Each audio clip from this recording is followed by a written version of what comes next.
Audio on demand from Vision Christian Media. History Makers with Matt Prater. Coming off of drugs, you're going to have emotional problems, but I kept chasing after God. And he's using this vehicle to bring people out of that dark into the light. And I went forward and I knelt at the front, and it was a radical conversion experience. And that's where the big change happened, and that's where we decided we're going to use our music for God, we're going to change our songs. When I was about 25-year-old, I was busted and into jail, and it was there that I came to the Lord. History Makers with Matt Prater. Hi and welcome to History Makers. I'm Matt Prater. Today we're chatting with Andy Park. He's a well-known worship artist from Canada, used to be based in the US, and you may have heard some of the songs he's written over the years. Some incredible worship songs, including The River Is Here, Spirit of the Sovereign Lord, In the Secret, Draw Me Close, lots of well-known worship songs, and he's been on many albums over the years. We're going to hear a bit of his story today. Welcome along, mate. Tell us where you were born and raised. Yeah, good to be with you. I was born in Los Angeles and grew up in a lovely family, and when I was a teenager, I really came to the Lord in a powerful way. I was raised in the church, believing in God, but never knowing God personally until just before I started at university, and then that was where all the good stuff began of experiencing God's love. And then I began writing songs almost immediately, which is strange because I had never written songs before. And I was just so captivated by God's love and presence through the worship music. And so I had been playing guitar since I was quite young. And so it was kind of a very powerful tool that God used to teach me about himself. And little did I know back then that it would be kind of the center of my ministry career, you know, the worship area. And so very thankful for all the water that's under the bridge. And that was actually almost exactly 50 years ago that summer happened where I came to know him. And tell us, what were you doing? Were you studying at the time? Were you working? What were you doing? I was just about to enter UCLA, a major university in Los Angeles where I grew up. And I was invited to a vineyard church by a friend, and I had never been in that kind of worship before. I never knew that you could engage with God personally and that it could be a two-way conversation and something beyond just words and music. I had no idea about communicating with God via the Holy Spirit. So my life was turned upside down then, and in a great way. Now, I was a part of the Vineyard Church for a number of years, and I've always loved the Vineyard music. Tell us what it was like back in the early days there. Like, were you part of John Wimber's church, or were you part of another Vineyard church? I was in the very first vineyard that was started in Los Angeles or anywhere by a guy named Ken Gullickson, who he was previously in the Calvary Chapel movement. And in fact, the very first vineyard began under the umbrella of the Calvary Chapel movement. And then it became an independent movement around 1980 or 81, right in there. And that it was a church full of mostly young people in West Los Angeles, and just a lot of people in the arts, music industry, movie industry. And then many years later, I ended up in the church that John Wimber pastored in Yorba Linda, which is about an hour south of L.A. And I was the worship pastor there in the 90s for 5 years or so. Now, I just got to backtrack a bit because I remember interviewing Randy Stonehill many years ago, and he was saying that there was all these musicians around that time, you know, Larry Norman and Keith Green and Bob Dylan even, who were kind of connected. Did you get to know any of those guys in that season? Yeah, a little bit. Yeah, I went to Keith Green's house one time for a small group, and I was a brand new 17-year-old Christian at that time. And because of Keith's gifts and my immaturity, I actually felt kind of intimidated to even be in his presence. You know how that kind of, youngster kind of being in awe. I didn't know what to say. But yeah, no, he was actually in the same vineyard church I was in, and he would do music ministry sometimes in the vineyard services in that first vineyard I was a part of in Reseda, California. And, of course, a few years later, Bob Dylan came to the Lord and was mentored by one of the pastors at our vineyard, and Bob attended the training school, the Bible school connected with that vineyard church 3 or 4 months or something, and that was the time where he did the Slow Train Coming album, and so that's just a little interesting tidbit of vineyard history. And a lot of people might have seen the movie Jesus Revolution, of course, with Lonnie Frisbee and the Calvary Chapel days. Have you seen that? Did that remind you of the good old days?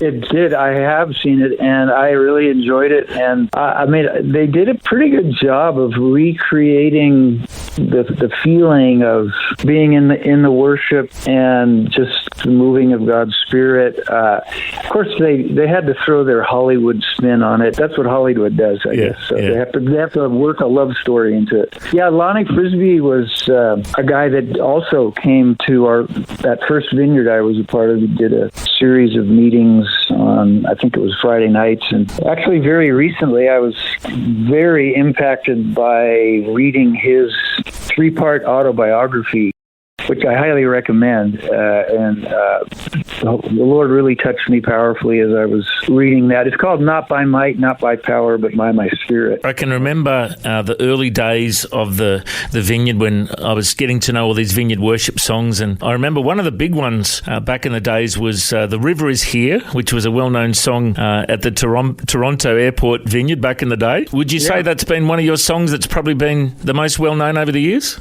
Yeah, definitely. It got a lot of attention and was done all over the place. Yeah. I don't do it much anymore. Once in a while I pull it out.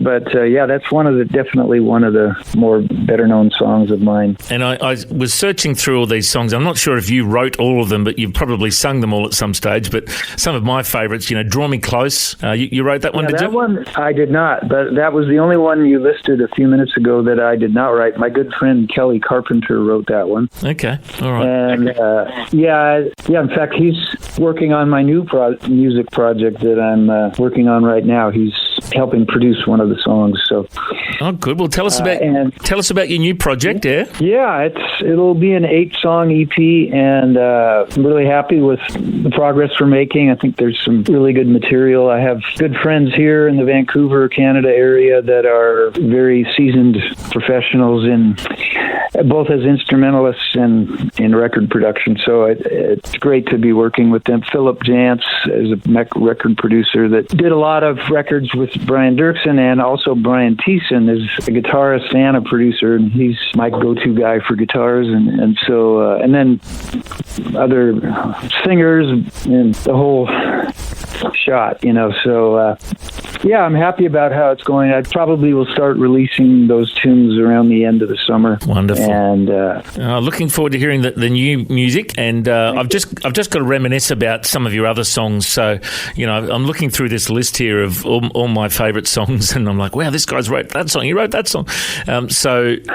We Will Ride, is that one that was a big one for you? Yeah, that was very special. And in fact, the story behind that one is very interesting. I was in Germany in 1993, I think, and that song was a spontaneous song that came, and I was getting this vision from Revelation 19 of Jesus on the white horse, and then I was just kind of, I'd sing a line and then I'd shout out chords to the band as we were going along, because nobody had ever heard it. I hadn't even heard it. I was making it up as we went, and then it evolved a bit after that first playing, and I added to it. But that was not a song I had expected to become congregational, because it's not your typical congregational song. It's more of a gospel song, really, and I love gospel music, but it did not fit the normal description of what we were doing in those days. Of course, neither did The River Is Here, so you just never know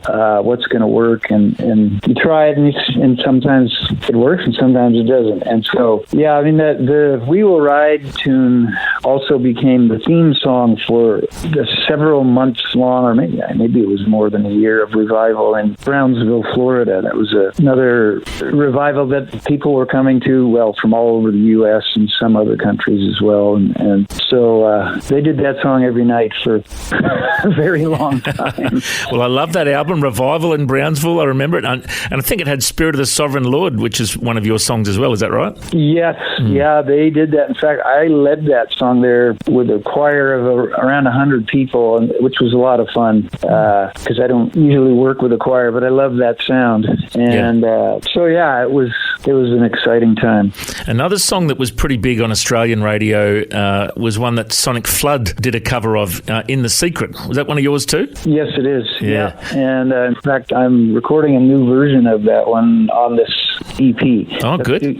That's the only kind of old song on there. So, but yeah, no, it's got a lot of radio play in the U.S., after Sonic Flood released it. And that one flowed out of Philippians chapter 3. And I just loved that passage where Paul was talking about knowing Christ being the greatest treasure. And so that was the genesis of that song. Yeah, mate. Well, it's so good to hear from you and, reminisce about the great songs that you've written and the places you've been leading worship. If there's people listening to this right now that have a heart to be a worship leader or a songwriter, what would your advice be to them? Well, number one, of course, is love the Lord with all your heart, and don't do it because you want to be a star. Do it because you love the Lord, and I think just do it one step at a time and use your gift and see what opportunities open up to you. And I'm a firm believer in we don't really have to make things happen when it comes to following God's will. If we just respond to the opportunities He puts in front of us and try to do it with a grateful and humble heart, and He'll lead us, He'll get us where we need to be, and in the process of waiting, and God shapes us. He makes us more loving people. And that is really the main point. The music is a byproduct, but his development of our character, and that is very important to Him. And we're a lot more at ease in the world, and we're a lot more at peace with God and ourselves and other people if we respond in that manner and let God direct the ship and always be grateful. But also, on the other side, if God has given you creative gifts, don't be afraid to use them. Don't go for it and do what He's put in your heart to do if it's within your reach. And working hard to improve your craft of singing and writing and leading, that's very important. And sometimes you're supposed to reach for an audacious goal and to attempt things that you can't do in your own strength. So that's the other side of the coin. And the only way to learn is by doing it. Yeah. And then getting good advice from people along the way and trusting God. That's how you learn. Well, Andy, it's been wonderful to catch up with you today. And if people want to find out more, they can go to the website andypark.ca, andypark.ca, and they can find out about your new music, about your ministry. And it is wonderful to catch up with you today, mate. I reckon you're a history maker. Thanks for joining us. Thank you, Matt. If you'd like to hear this conversation again, listen online anytime at historymakersradio.com. There you'll also find links to all of our social media channels, and you can subscribe to our iTunes podcast. History Makers is a faith-based ministry, and we want to thank everyone for their generous support. If you've got a suggestion of anyone we should interview, send us an email, info@historymakersradio.com. God bless. I'm Matt Prater, and my challenge to you now is to go and make history.